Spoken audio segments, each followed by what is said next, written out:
ಪವಿತ್ರ ಗೌಡಗೆ ಈಗ ಜೈಲಿನಲ್ಲಿ ಇವತ್ತಿನಿಂದ ಮನೆ ಊಟ ಸಿಗುವಂತ ಸಾಧ್ಯತೆಗಳಿವೆ. ಯಾಕಂದ್ರೆ ಪವಿತ್ರ ನನಗೆ ಮನೆ ಊಟ ಕೊಡಬೇಕು ಅಂತ ಹೇಳಿ ನ್ಯಾಯಾಲಯದಲ್ಲಿ ಒಂದು ಮನವಿಯನ್ನ ಸಲ್ಲಿಸಿದ್ರು. ಹಾಗಾಗಿ ನ್ಯಾಯಾಲಯ ಕೂಡ ಪುರಸ್ಕರಿಸಿತ್ತು ಅವರ ಅರ್ಜಿಯನ್ನ. ಸೊ ನಿನ್ನೆ ಜೈಲಿನ ಪ್ರಕ್ರಿಯೆಯನ್ನೆಲ್ಲವೂ ಕೂಡ ಪವಿತ್ರ ವಕೀಲರು ಮುಗಿಸಿದ್ದಾರೆ. ಹಾಗಾದ್ರೆ ಯಾರು ಊಟ ತರ್ತಾರೆ, ಯಾವಾಗ ಊಟ ಬರುತ್ತೆ, ಆರೋಪಿಗಳಿಗೂ ಅವರಿಗೂ ಇರುವಂತಹ ಸಂಬಂಧ ಏನು, ಹೀಗೆ ಇದೆಲ್ಲಾ ಮಾಹಿತಿಯನ್ನ ದಾಖಲಾತಿಗಳನ್ನ ಪೊಲೀಸರಿಗೆ ಅಂದ್ರೆ ಜೈಲಧಿಕಾರಿಗಳಿಗೆ ಸಲ್ಲಿಕೆ ಮಾಡಬೇಕು. ಅದಾದ ಮೇಲೆ 4 ಜನ ಊಟ ತರ್ತೀವಿ ಅನ್ನುವಂಥದ್ದನ್ನ ವಕೀಲರಿಂದ ದಾಖಲಾತಿಯನ್ನ ಕೊಟ್ಟಿದ್ದಾರೆ. 4 ಜನ ಬರ್ತಾರಂತೆ ಊಟ ಕೊಡೋದಕ್ಕೆ. ಸೊ ನಿನ್ನೆ ಪ್ರಕ್ರಿಯೆಯನ್ನ ಪೂರ್ಣಗೊಳಿಸಿದರೆ ಈಗ ಪವಿತ್ರ ಪರ ವಕೀಲರು.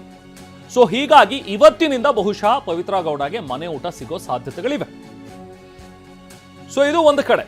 ಈಗ ಪವಿತ್ರ ಗೌಡ ರೇಣುಕಾಸ್ವಾಮಿ ಕೊಲೆ ಪ್ರಕರಣದಲ್ಲಿ A1 ಆಗಿರುವಂತವರು ಸದ್ಯಕ್ಕೆ ಇನ್ನೂ ಕೂಡ ಪರಪ್ಪನಹಗ್ರಹಾರ ಜೈಲಿನಲ್ಲಿದ್ದಾರೆ. ಕೇಸ್ ನಡೀತಾ ಇದೆ. ಟ್ರಯಲ್ ಕೂಡ ಈಗಾಗಲೇ ಸಾಕ್ಷ್ಯಗಳ ವಿಚಾರಣೆ ಆಗಿರುವಂಥದ್ದು, ಅವರ ಹೇಳಿಕೆಗಳು ಕೂಡ ದಾಖಲಾಗಿವೆ. ಈ ಬೆನ್ನಲ್ಲೇ ಪವಿತ್ರ ಗೌಡ ಒಂದು ಅರ್ಜಿಯನ್ನು ಹಾಕಿದ್ರು ನ್ಯಾಯಾಲಯಕ್ಕೆ. ನನಗೆ ಜೈಲೂಟ ಆಗ್ತಾ ಇಲ್ಲ, ನನಗೆ ಮನೆ ಊಟಕ್ಕೆ ವ್ಯವಸ್ಥೆಯನ್ನು ಮಾಡಿಕೊಡಿ ಅಂತೇಳಿ. ವಿಚಾರಣಾಧೀನ ಕೈದಿಗಳಾಗಿರೋದ್ರಿಂದಾಗಿ ಅವರಿಗೆ ಮನೆ ಊಟ ಮಾಡೋದಕ್ಕೆ ತರಿಸ್ಕೊಳ್ಳೋದಕ್ಕೆ ಅವಕಾಶ ಇದೆ ಕಾನೂನಲ್ಲಿ. ಸೊ ಹಾಗಾಗಿ ನ್ಯಾಯಾಲಯ ಕೂಡ ಅದಕ್ಕೆ ಅನುಮತಿಯನ್ನು ಕೊಟ್ಟಿತ್ತು. ಬಟ್ ಈಗ ಯಾರು ತರ್ತಾರೆ, ಯಾರು ಬರ್ತಾರೆ ಅನ್ನುವಂಥದ್ರ ಬಗ್ಗೆ ಈಗಾಗಲೇ ಡೀಟೇಲ್ಸ್ ಕೂಡ ಕೊಟ್ಟಿದ್ದಾರೆ. ನೋಡಿ, ಈಗ ಇದ್ರ ಬೆನ್ನಲ್ಲೇ ಮನೆ ಊಟಕ್ಕೆ ದರ್ಶನ್ ಕೂಡ ಪಟ್ಟು ಹಿಡಿದಿದ್ದಾರಂತೆ. ಕೋರ್ಟ್ನಲ್ಲಿ ಅರ್ಜಿ ಸಲ್ಲಿಸೋದಕ್ಕೆ ಈಗ A2, ಇದೇ ಪ್ರಕರಣದ A2 ಆಗಿರುವಂತಹ ದರ್ಶನ್ ಅರ್ಜಿ ಸಲ್ಲಿಸೋದಕ್ಕೆ ಮುಂದಾಗ್ತಾ ಇದ್ದಾರೆ. ಕಳೆದ ಬಾರಿಯೂ ಕೂಡ ಕೋರ್ಟ್ಗೆ ಮನವಿ ಸಲ್ಲಿಸಿದ್ರು ದರ್ಶನ್. ಜೈಲಿನ ಊಟ ಅಡ್ಜಸ್ಟ್ ಆಗ್ತಾ ಇಲ್ಲ, ನನಗೂ ಹೊರಗಡೆಯಿಂದ ಮನೆ ಊಟ ತರಿಸ್ಕೊಳ್ಳೋದಕ್ಕೆ ಅವಕಾಶ ಮಾಡಿಕೊಡಿ ಅಂತ ಕೇಳಿದ್ರು. ಆದರೆ ಕಳೆದ ಬಾರಿ ಏನು ಆರೋಪಿ ಕೇಳಿದ್ರು, ಅವ್ರ ಮನವಿಯನ್ನು ಕೋರ್ಟ್ ತಿರಸ್ಕರಿಸಿತ್ತು for various obvious reasons. So ಈಗ ಮತ್ತೆ ಹೀಗೆ ಹೇಗೋ ಪವಿತ್ರ ಗೌಡಗೆ A1, ಪವಿತ್ರ ಗೌಡಗೆ ನೀವು ಅವಕಾಶನ ಕೊಟ್ಟಿದ್ದೀರಿ, ನಮಗೂ ಕೂಡ ಅವಕಾಶ ಕೊಡಿ ಹೊರಗಡೆಯಿಂದ ಅಥವಾ ಮನೆಯಿಂದ ಊಟ ತರಿಸ್ಕೊಳ್ಳೋದಕ್ಕೆ ಅನ್ನುವಂಥ ಒಂದು ಮನವಿ ಮಾಡೋದಕ್ಕೆ ಈಗ ದರ್ಶನ್ ಮತ್ತೊಮ್ಮೆ ಮುಂದಾಗ್ತಾ ಇದ್ದಾರೆ. ಬನ್ನಿ ಬಗ್ಗೆ ಮತ್ತಷ್ಟು ಡೀಟೇಲ್ಸ್ ಪಡೆಯೋಣ. ನಾವು ಪ್ರತಿನಿಧಿ ರಾಚಪ್ಪ ನಮ್ಮ ಜೊತೆಗೆ ಸಂಪರ್ಕದಲ್ಲಿದ್ದಾರೆ. ರಾಚಪ್ಪ, ಈಗ ಪವಿತ್ರ ಗೌಡ ಮನವಿ ಏನಿತ್ತು ಅದನ್ನು ನ್ಯಾಯಾಲಯ ಕೂಡ ಈಗಾಗಲೇ ಪುರಸ್ಕರಿಸಿ ಹೇಳಿದೆ, ಹೌದು ಕೊಡಿ ಊಟ ಅಂತೇಳಿ. ಸೊ ಹಾಗಾಗಿ ಅದರ ಪ್ರಕ್ರಿಯೆ ಏನಾಯಿತು, ಎಲ್ಲವೂ ಕೂಡ ಫಾರ್ಮಾಲಿಟೀಸನ್ನು ಮುಗಿಸಿದಾರ? ಈಗ ಯಾರು ಊಟ ತಂದು ಕೊಡ್ತಾರೆ, ಇವತ್ತಿನಿಂದನೇ ಮನೆ ಊಟ ಸ್ಟಾರ್ಟ್ ಆಗ್ಬೋದಾ ಪವಿತ್ರಾಗೆ, ಒಂದು ವಿಚಾರ. ಸೊ ಇದ್ರ ಬೆನ್ನಲ್ಲೇ ಈಗ ದರ್ಶನ್ ಸಲ್ಲಿಸೋದಕ್ಕೆ ರೆಡಿ ಆಗ್ತಾ ಇರುವಂಥದ್ದು ಏನು ಅಂದರೆ, ಅರ್ಜಿ ಹಾಕಿದಾರ ಅಥವಾ ಇನ್ನು ಅವರು ನಮಗೂ ಕೂಡ ಕೊಡಿ ಮನೆ ಊಟಕ್ಕೆ ಅವಕಾಶ ಅಂತ ಕೇಳೋದ್ರಲ್ಲಿ ಇದಾರ? ವಕೀಲರ ಜೊತೆಗೆ ಏನಾದರೂ ಚರ್ಚೆ ಆಗಿದೆಯಾ ರಾಜಪ್ಪ?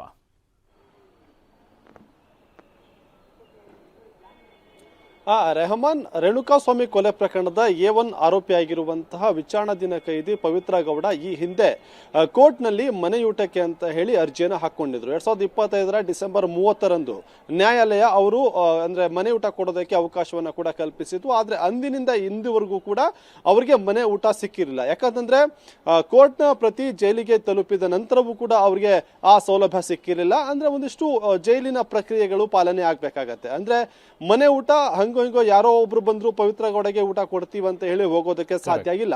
ಹಾಗಾಗಿ ಮನೆ ಊಟ ಕೊಡೋದಕ್ಕೆ ನಿರ್ದಿಷ್ಟವಾದಂತ ಇಂಥವರೇ ಬರ್ತಾರೆ ಅಂತ ಹೇಳಿ ಅವರ ದಾಖಲಾತಿಗಳನ್ನ ಕೂಡ ಒದಗಿಸಬೇಕಾಗತ್ತೆ. ಆ ಒಂದು ಹಿನ್ನೆಲೆಯಲ್ಲಿ ಸುಮಾರು 4 ಜನರು ವಕೀಲರ ಮೂಲಕವಾಗಿ ಜೈಲಿನಲ್ಲಿ ದಾಖಲಾತಿಯನ್ನ ಒದಗಿಸಿದ್ದಾರೆ ಅನ್ನುವಂತ ಮಾಹಿತಿ ಸದ್ಯಕ್ಕೆ ಸಿಗ್ತಾ ಇರುವಂತದ್ದು. ಅವರ ಒಂದು ವೆರಿಫಿಕೇಶನ್ ಕೂಡ ಆಗ್ಬೇಕಾಗತ್ತೆ. ಅಂದ್ರೆ ಅವ್ರು ನೀಡಿರುವಂತಹ ದಾಖಲಾತಿಗಳು ಕರೆಕ್ಟ್ ಆಗಿದೆಯಾ ಇಲ್ವಾ ಅನ್ನುವಂತಹ ಒಂದಿಷ್ಟು ವೆರಿಫಿಕೇಶನ್ ಕೂಡ ಆಗ್ಬೇಕಾಗತ್ತೆ. ಯಾಕಂದ್ರೆ ಊಟ ಕೊಡ್ತೀವಿ ಅನ್ನುವಂತಹ ಒಂದು ಸೋಗಿನಲ್ಲೂ ಬಂದು ಮತ್ತೆ ಏನೋ ಕೊಟ್ಟು ಹೋಗುವಂಥದ್ದು ಆಗಬಾರ್ದು. ಈ ಹಿನ್ನೆಲೆಯಲ್ಲಿ ಪವಿತ್ರ ಗೌಡಗೂ ಕೂಡ ಇಂಥವ್ರು ನನಗೆ ಪರಿಚಯ ಅಂತ ಹೇಳಬೇಕು. ಜೊತೆಗೆ ಹೊರಗಡೆ ಯಾರು ಊಟ ತೆಗೆದುಕೊಂಡು ಹೋಗ್ತಾರೆ ಅವರ ಒಂದು ದಾಖಲಾತಿಗಳು ಕೂಡ ಜೈಲಿನಲ್ಲಿ ಇರಬೇಕಾಗತ್ತೆ. ಹಾಗಾಗಿ ಆ ಎಲ್ಲಾ ಪ್ರಕ್ರಿಯೆಗಳು ಇವತ್ತು ಪೂರ್ಣಗೊಂಡು ಇವತ್ತಿನಿಂದ ಅವರಿಗೆ ಮನೆ ಊಟ ಸಿಗುವಂತಹ ಸಾಧ್ಯತೆ ಇದೆ. ಇವತ್ತು ಇಲ್ಲ ಅಂದ್ರೆ ನಾಳೆ ಖಂಡಿತವಾಗ್ಲೂ ಸಿಗತ್ತೆ ಅನ್ನುವಂತಹ ಮಾತು ಕೂಡ ಸದ್ಯಕ್ಕೆ ಕೇಳಿ ಬರ್ತಾ ಇದೆ.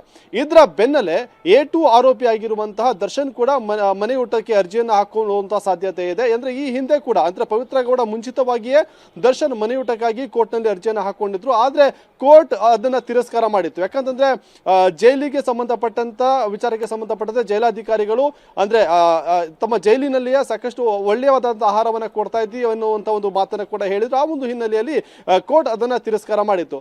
ಸದ್ಯಕ್ಕೆ ಈಗ ಪವಿತ್ರ ಗೌಡ ಸೇರಿದಂತೆ ಲಕ್ಷ್ಮಣ್ ಹಾಗೆ ನಾಗರಾಜ್ಗೂ ಕೂಡ ಮನೆಯೂಟ ಕೊಡೋದಕ್ಕೆ ಕೋರ್ಟ್ ಆದೇಶ ಮಾಡಿರುವಂತಹ ಹಿನ್ನೆಲೆಯಲ್ಲಿ ಮತ್ತೆ ಕೋರ್ಟ್ಗೆ ಅರ್ಜಿಯನ್ನು ಸಲ್ಲಿಸೋದಕ್ಕೆ ದರ್ಶನ್ ತಮ್ಮ ವಕೀಲರ ಜೊತೆಗೆ ಮಾತುಕತೆ ಕೂಡ ನಡೆಸಿರುವಂತದ್ದು. ಹಾಗಾಗಿ ವಕೀಲರ ಮೂಲಕವಾಗಿ ಮತ್ತೆ ಕೋರ್ಟ್ನಲ್ಲಿ ಮನೆಯೂಟಕ್ಕಾಗಿ ಮನವಿ ಮಾಡಿಕೊಳ್ಳುವ ಸಾಧ್ಯತೆ ಕೂಡ ಇದೆ.